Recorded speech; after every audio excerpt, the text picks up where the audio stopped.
It's that aero exhaust.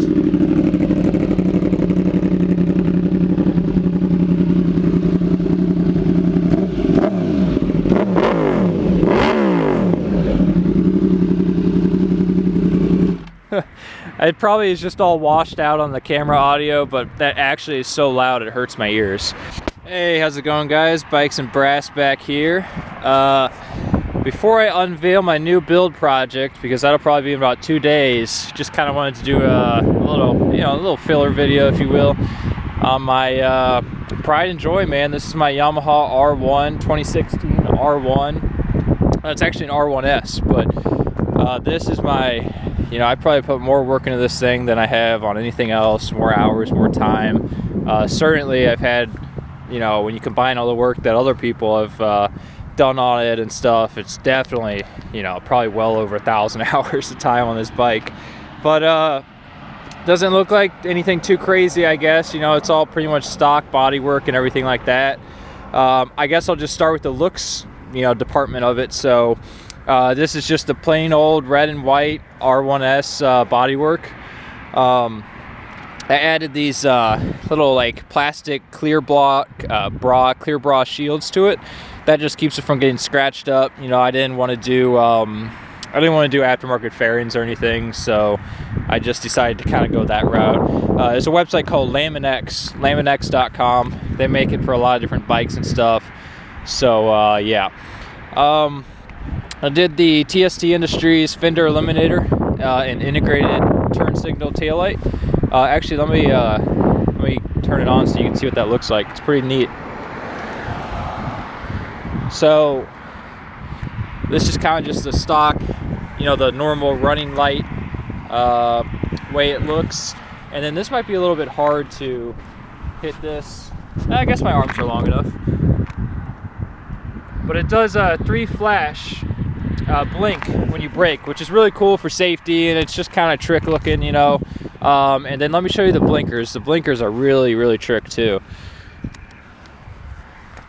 So like I said, they're actually integrated, and it's dirty as hell right now, but what's cool is it'll shut off one side of the taillight to do the blinkers. So that's a pretty skinny little taillight. Every bit of visibility you can get, is good. Ideally, I guess you run the turn signals, but I just think that's ugly as hell, so I decided to do it that way. And turn the blinkers off. So I'm trying to think what else I did looks-wise. There's probably some stuff you're already noticing, but that's more performance, so I'll get into that. Yeah, I mean, I'll just count this. So these are just eBay levers. So I don't understand spending a ton of money on levers. I think maybe these were $40 at the most. They're folding, which I don't care, but if I had to have my lever fold, I got bigger problems than breaking an eBay lever.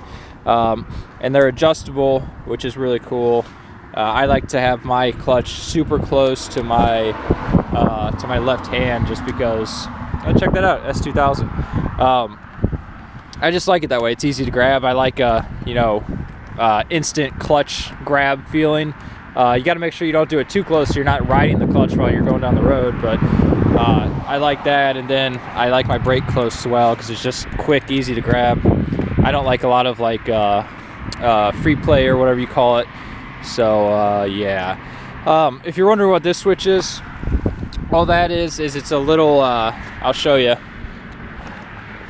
You can, it came with these tail lights. Oh, hold on, I gotta hit it up, I guess. Yeah. It's like a pace car setting or something. I don't know what to call it. But yeah, it's kind of cool. I tell people that's my nitrous switch when they ask. Yeah, other than that, I mean, everything's stock. I like the clear windshields. I don't, I think the tinted ones start to look kind of ghetto when they get scratched up. Stock original bodywork. I did remove all of my exhaust shields, because I'll get into that later, but I did remove all those, so those are off, saved a little bit of weight. So let me kind of just start getting into the performance stuff I did. So, I mean, really the elephant in the room here is this beautiful exhaust. This is a full Aero titanium system. I think it's called the Aero Evo 3. It's a full race system. So as you can see, this can, there's not much to it at all. It is a muffler. You know, it actually does have some muffling abilities, but it's very loud. So, but it sounds good. It's not obnoxious. It is obnoxious, but not in a bad way. I don't know, hard to explain. This is full titanium, as I said. You can see it's really changing colors. It reminds me of that book Rainbow Fish. It looks exactly like that, so it's really pretty. Obviously, I don't have a catalytic converter down there, so part of the reason I took off all those heat shields is just because it's not necessary to have them anymore, really, in my opinion. This doesn't get that hot, and you know, I don't got to cover up some ugly rusting catalytic converter or anything. So yeah, and if you're wondering about that, I kind of had to ghetto rig that because my tab actually broke off. So that's why my Aero exhaust review, I guess, would get like a 9 out of 10 stars. Not that I'm one of those people, but you know, the tab broke off. Everything else has been awesome about it. Really, really nice piece of exhaust. And that, you know, with the tune, it's hard to say how much the tune does without an exhaust and how much the exhaust does without a tune, but I'd say it's worth a good 10 to 15 horsepower. You know, that was an $1,800 system though, so you do got to spend the money. But it is really just for the looks, the sound, and it does add a bit of power, a bit of snappiness. So really good stuff right there. Let's see, what can I do second? So, I mean, I'm already kind of talking about the tune. I actually had a buddy of mine, and I'll put a link to his page in the description. He's a really, really small shop, but he does awesome work. But Midwest Motorrad Tuning, hit up Joel there, especially if you got you know, the previous generation S1000 RR.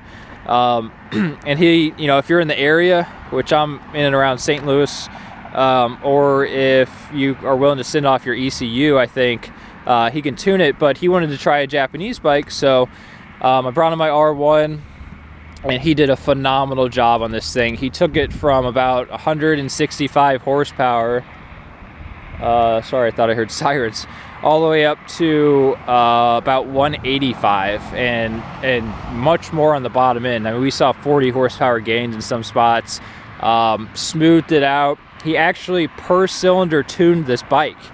So he put a sniffer in every single header and equalized the cylinders. So it runs just unbelievably smooth. This is the smoothest running bike. Besides his BMW, this is the smoothest running bike I've ever ridden. So it is really sporty. I guess I'll go in. I got the factory Yamaha quick shifter. So I have quick shift up, but not down, which isn't a big deal to me. This is just a street machine. I'm not racing it. But that's really nice. It works really good. I mean, 10 out of 10 stars for that. It works awesome. I went ahead and took out the AIS Eco, you know, stuff. So that shed a bunch of weight, and it also got rid of backfiring, you know, and basically I just put on block off plates and made the bike run a little bit better, shed weight, cleaned it up in there. So if you don't know what AIS is, look it up. Your bike might have it and you don't even know it, especially if it's a newer bike, but that was a big thing. Obviously there's no exhaust flapper anymore. The stock R1s have a valve that closes to keep them quiet until you open the throttle. Trying to think what else I did, guys. I mean, for performance, it's not anything crazy. It's really all bolt-on stuff, and then a really, really, really nice tune, thanks to Joel. I mean, I took a lot of stuff off to shed weight. Oh, I've got a performance air filter, so I mean, that's something. Probably need to clean that, actually. It's been a while. Yeah, I mean, I don't think there's too much else. This exhaust is crazy, though. It'll shoot flames, you know, 2 or 3 feet out of this pipe, so... but it's making about, like I said, 185 at the wheel. You know, I'll say stuff like that on Facebook, and people will comment and be like, oh, that's nothing. And it's like, I don't think people realize the difference between wheel horsepower and crank horsepower.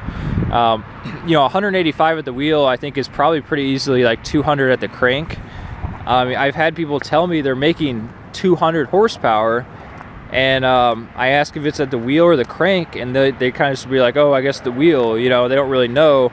And then when you race on a closed course, I whoop their butt. So, you know, once again, 185 at the wheel is a pretty good amount for a 1000cc street bike. If you're making 200 at the wheel, I mean, you're way into S1000 fully tuned territory with a lot of bolt-ons. I mean, Ninja H2, that type of stuff. Of course, you could tune a Ninja H2 and get a lot more out of it, probably like 250 or so. Yeah, I'm trying to think. I got the Woodcraft frame sliders on them. God forbid, I hope I won't ever need them, but you know, they're there if I do. I think these are stock bar ends. I don't really remember. What else did I do this thing? I ghetto rigged up a phone holder. I mean, it works great. $10 on eBay. I think that's about it, guys. I'm trying to think. I've got whatever those are called, I forgot. So you can use a stand. Stock chain, stock sprockets. Once those wear out, I'm gonna do the conversion, do a smaller chain and sprocket. I thought about doing block off plates for the mirrors, but it is a street machine, so I don't know. I mean, that might be kind of stupid. There's so many little things I've done that I'm probably forgetting, honestly. But I mean, this is really the gist of it. Just kind of a really nice, clean R1S. If any of you are wondering, the difference between the R1 and the R1S is just the connecting rods in the engine. So the R1 gets titanium, I believe, or maybe it's magnesium or something, and the R1S just gets hardened steel. So the stock rev limit on the R1S is only like 11,000 RPMs or something like that, and on the normal R1 it's about 15,000. But it actually doesn't really account for that much of a horsepower difference. It's more of like a feel thing. If you're going to be tracking the bike, R1's probably better, just because you can wind out the gears and you don't have to shift so much. Whereas the R1S, you know, you're going to be constantly shifting, but it really only accounts for maybe 5 horsepower. So if it's a street machine, honestly, I like banging the gears anyway. I'm not going to be one of those people that says I'd rather have an R1S just to like justify my purchase or whatever. In reality, I saved probably 7 or 8 grand to get in the R1S over the normal R1. So I just wasn't ready to spend 15, 20 grand on a bike, you know. But yeah, so I mean, that's the only difference there. You know, so you can kind of make that decision. But it's a phenomenal bike. I love it. I'll have to do some videos of me riding it. It lifts the front wheel up like crazy. Hey, what's up, guys? Check those out. Kawasaki something Vulcan, I don't know. I don't know anything about cruisers, but lifts the front wheel up like crazy. Even with wheelie control on, it just glides. First, second, third gear a lot of times. Haven't had to do it in fourth yet, but just phenomenal. Get up to, you know, I mean, I don't know what the top speed is, but I imagine it could do 190, 180 pretty easy. I'm not really about, you know, trying to set land speed records out here. I'm kind of more of a twisty corner kind of guy. Brakes are awesome. I mean, just everything. It's got traction control, wheelie control, like I said. It's got slide control. If you don't know what that is, look it up. It's kind of difficult to explain, but it works well. Anti-lock brakes. I mean, it's just a great all-around bike, and it's been dead on reliable. This is a 2016. Actually, it might be a 2015. The dealer told me it was a 2016, but you know, that's why they call them dealerships, right? Here we go. I've got 7,100 miles on it, so nothing crazy. I actually bought this back in 2017. It was a year older, new model that they had. This is a TFT display too, just in case you guys want to see. You can see outside temp, engine temp. You actually get your fuel economy. I never look at that, but you do get it. Odometer. You got a trip odometer. And then you can go here if you hold down this spur or whatever you want to call it. You can go in here and change a bunch of settings. You can do logging, lap times. I've never touched those. And then here's all your performance settings. So it's really cool. And then you just hold down the spur again, and it'll go back to the normal screen. So yeah, it's great. Oh, here's my favorite mod of all. I got the dice valve caps, just so you know I'm a freaking street beast, you know. But comment in the comments, let me know what you think. I hope you can subscribe to my channel. I got some exciting stuff to come with jet skis. Not telling you what it is yet, but it'll be unveiled later this week. But I'm gonna do some really cool builds. So let me know what you guys think. Hope you liked the video, and I'll see you in the next one. Thanks, bye.